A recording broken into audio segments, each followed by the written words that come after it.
नमस्कार, आप देख रहे हैं सत्य घोष न्यूज और मैं हूं आपके साथ ज्योति कनौजिया। आइए नजर डालते हैं खबर की ओर। इस समय नगर पालिका का चुनावी समर शुरू हो चुका है। इस समर में बहुत से दलों के प्रत्याशी मैदान में हैं। इसी क्रम में नगर पालिका अध्यक्ष पूनम मिश्रा जी भी दाखिला कर चुकी हैं।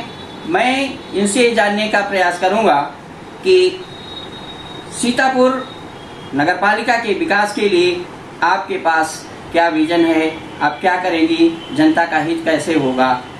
मैम, आपका सत्यघोष न्यूज चैनल में हार्दिक स्वागत है। आप नगर पालिका के प्रत्याशी हैं, कर्मठ, विद्वान और कानून के जानकार भी हैं। जो जनता इतने दिनों से ये नरकीय जीवन जीने के लिए विवश है, गांवों से भी बदतर जीवन शहर का है, इसके लिए आप क्या करेंगी जीत जाएंगी तो?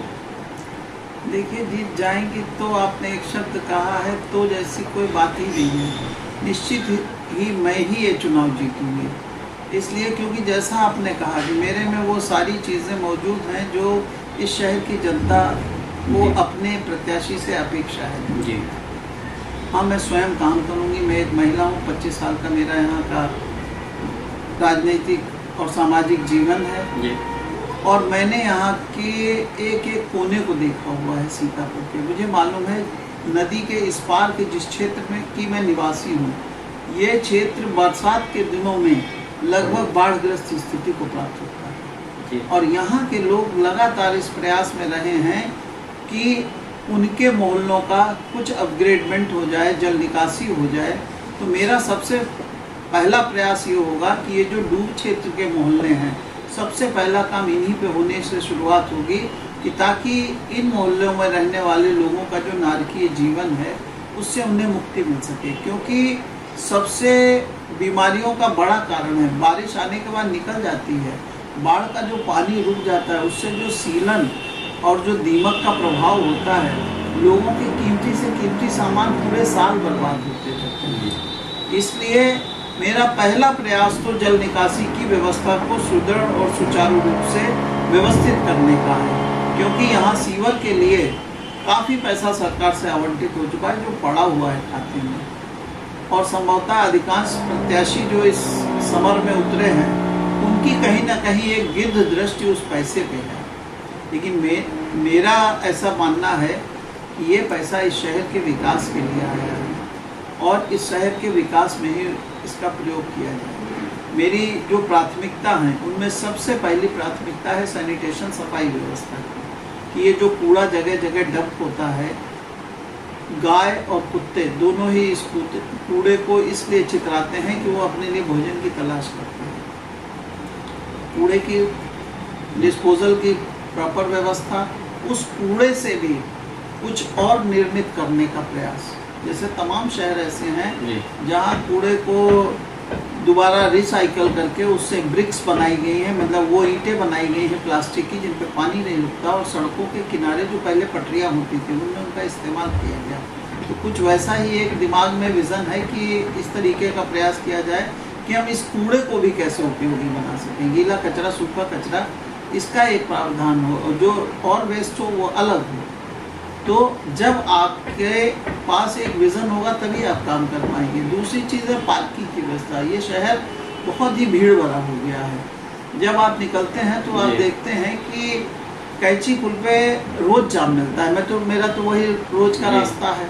मैं पुराने सीतापुर रहती हूँ, तो इसलिए पुराने सीतापुर के लोगों की जो मेन समस्या है वो है रास्ते का एक होना, सिंगल सकरा होना और उस पर इंक्रोचमेंट होना। तो कोशिश करूँगी कि मार्केट प्लेस में पार्किंग की समुचित व्यवस्था हो और केवल मार्केट प्लेस एक ही जगह न रहे, केवल लालबाग ही हमारा मार्केट प्लेस ना रहे। हर एक वार्ड में हमारे पास मार्केट प्लेस होना चाहिए ताकि लोगों को रोज़ लालबाग पार्क न जाना पड़े, लोगों को अपनी ज़रूरत की वस्तुएं वहीं से मिल जाएंगी। और इसमें सबसे बड़ी बात ये होगी कि लोगों के लिए रोज़गार की व्यवस्था वहीं तैयार हो जाएगी। तो और पीपीपी मॉडल पर पब्लिक के साथ मिलकर मैं और तमाम सारे काम हैं जो करना चाहूँगी इस शहर के लिए, ताकि ये शहर योगी जी की जैसी प्लानिंग है। योगी जी ने 100 शहर को गोद लिया है और उन 100 शहर में हम सौभाग्यशाली हैं कि सीतापुर भी आता है। सीतापुर से लेकर नैमिषारण्य क्षेत्र तक विकास होना है और इसको पर्यटन के नक्शे पे, मानचित्र पे आना है। सीतापुर की पहचान नैमिष है जी। और सीतापुर अगर विकसित होगा तो उसका प्रभाव हमारे इस जनपद के पर्यटन को पर जरूर पड़ेगा। और हमको अगर हमारे सीतापुर में ऐसी व्यवस्थाएं निर्मित रहती तो चाहे होटल व्यवसायी हो, चाहे कपड़ा व्यवसायी हो, चाहे सब्जी व्यवसायी हो, चाहे आभूषण व्यवसायी हो, इससे सबका लाभ होगा। जो लोग सीतापुर में आएंगे, रहेंगे तो सबका लाभ होगा, रुकेंगे, अच्छे होटल निर्मित होंगे यहाँ और सुविधाएं तमाम पैदा हो जाएंगी। जैसे सरायन नदी है, इसका जहाँ तक मेरी जानकारी है, सरायन नदी को पुनः अपने उसी रूप में वापस लाने की एक योजना सरकार के द्वारा पास की जा चुकी है। उस योजना के तहत मेरी कोशिश होगी कि सरायन जहाँ से शहर में घुस रही, जहाँ से हमारा नगर पालिका क्षेत्र है, वहाँ से इसके दोनों तटों को मजबूत करके तटबंध बनाए जाएं और साथ ही इनके ऊपर, जैसे दिल्ली बॉम्बे में चौपाटी चलती है, ऐसे चौपाटी की तरह बाजार विकसित किया जाए तो लोगों को शाम के लिए घूमने टहलने का, मनोरंजन का, बच्चों के लिए साधन व्यवस्था उपलब्ध हो जाएगी। अगर ये सराय साफ हो जाती है तो इसमें फेरी चलाई जा सकती है कि आदमी इस पार से उस पार बोट से जाए। और इन जो इसके किनारे बसे हुए मोहल्ले हैं उनमें भी उनका विकास इसी से हो पाएगा कि अगर वो अच्छे से विकसित हो जाएंगे तटबंध, तो एक तो उनमें पानी का भराव रुकेगा, बारिश में उनका भरना रुक जाएगा पानी का। तो बहुत सारी चीज़ें हैं। लाल बाग पार्क है, जैसे लाल बाग पार्क में मेरी कोशिश होगी कि मैं स्वतंत्रता संग्राम सेनानी आश्रितों के लिए और जो आपके दूसरे नए जो सेनानी बनाए गए हैं उनके लिए कोशिश करूंगी कि एक रुकने का स्थल बना सकूं कि जहां जब वो बाहर से आए तो एक गेस्ट हाउस का निर्माण करा सकूं। मैम, लोकतंत्र सेनानी मैम, प्रत्याशी कोई और है लेकिन युद्ध दो ससुरों के बीच में हो रहा है, इनसे आप कैसे निपटेंगे? देखिए, वो उनके दोनों के ससुर हैं, ये बात सही है। और प्रत्याशियों मेरे लिए देखिए निपटने जैसी कोई बात नहीं है, क्योंकि मेरा तो बिल्कुल कानून का रास्ता है।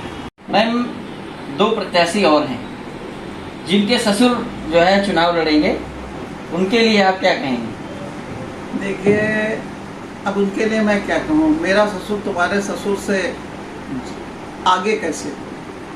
ये तो जनता को चुनना है ना। मेरी कमीज तुम्हारी कमीज से सफ़ेद कैसे? तो उनके बारे में मुझे कुछ नहीं कहना है। मैं सिर्फ इतना जानती हूँ कि जनता को एक अदद महिला प्रत्याशी की दरकार है और मेरे रहने से नगर पालिका में महिलाओं का आत्मविश्वास बढ़ेगा, वो भी अपने काम कराने आ सकेंगी। दाखिल खारिज जैसी कई प्रक्रियाओं में कभी कभी क्या होता है, पति की डेथ हो गई, पत्नी अकेली बची, तो उसके दाखिल खारिज के लिए उसे वकीलों के चक्कर काटने पड़ते हैं, तमाम कुछ करना पड़ता है।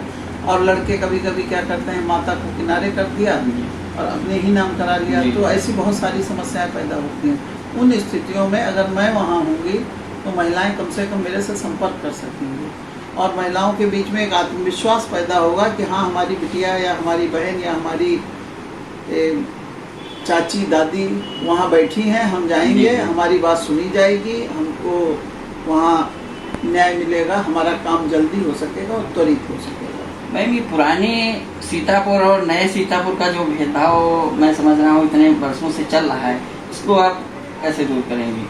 देखिए, जहाँ विकास कम हुआ है सबसे पहले आकलन वहीं से शुरू हुआ, और दूसरी बात यह है कि मैं तो ये भी देखूंगी कि मुझे वोट कहाँ से ज़्यादा मिला है, क्योंकि पूर्व प्रत्याशी ये कहते रहे हैं कि इधर ये जो हमारा नदी के इस पार का ये एरिया है, ये हिंदू बाहुल्य क्षेत्र है और ये हिंदू मानसिकता का क्षेत्र है, इसलिए यहाँ का विकास उन्होंने कभी नहीं किया, केवल इसलिए कि ये हिंदू मानसिकता का क्षेत्र है। और चूंकि मैं स्वयं एक हिंदू हूँ और आस्तिक भी हूँ, मैं ये जानती हूँ कि ये सब मेरे भाई बहन नाते रिश्तेदार यहाँ बसते हैं, तो उनको मेरे में विश्वास है और मैं पूरा प्रयास करूँगी कि जिन क्षेत्रों को कभी ये कह के छोड़ दिया जाता था कि ये भाजपा समर्थित हैं, सबसे पहले विजयलक्ष्मी नगर का भी वही हाल है, क्योंकि जहाँ भी भाजपाई मानसिकता के लोग रहते हैं, जो धर्म से और देश से अनुप्राणित होते हैं, उन सब के लिए मेरा वही प्रयास होगा कि मेरी कोशिश होगी कि सबसे पहले उन्हीं क्षेत्रों को छुआ जाए जो इसलिए अछूते रह गए क्योंकि वहाँ भाजपाई मानसिकता के लोग रहते हैं।